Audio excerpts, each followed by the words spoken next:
I think the investors think about the stock level of LDRs, but there is an element of the fixed tenure borrowings which cannot be taken care of.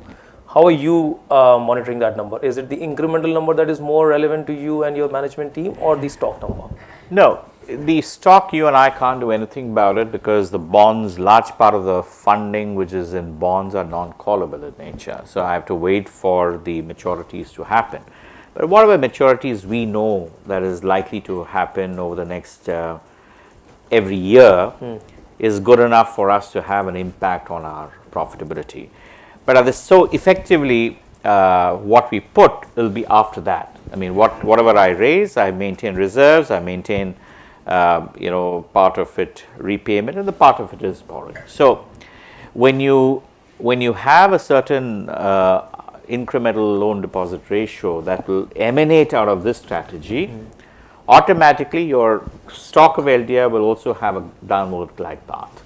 So as I mentioned, we are not too worried about it. If the system becomes as benign as how it was at the time of the announcement of the merger, then maybe I may not need to even pare down some of the loan growth. I will have that enough to even grow that, etc. But I'm not even expecting that. I don't want to even have that kind of an expectation that we will go back to a certain amount of extremely benign liquidity situation in the country.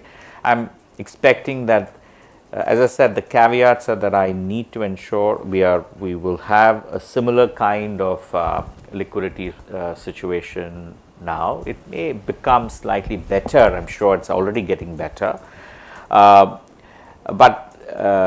we're not trying to take some scenarios where it will be more benign. I'm just saying take the worst case scenario that we will focus on granular deposit mobilization. Whatever we have out of that, we will, and that's a number which I think we are reasonably comfortable.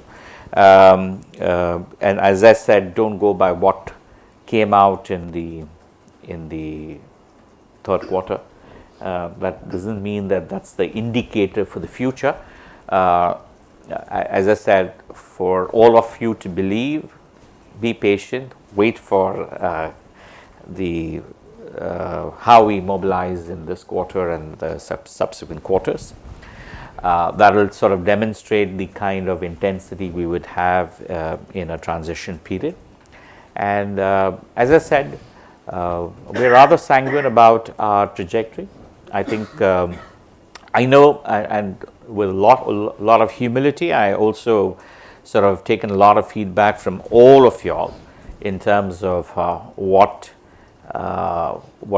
went wrong and what are the things that we should do right. I mean, as I said, without spelling that out, I think we will try and be focused and get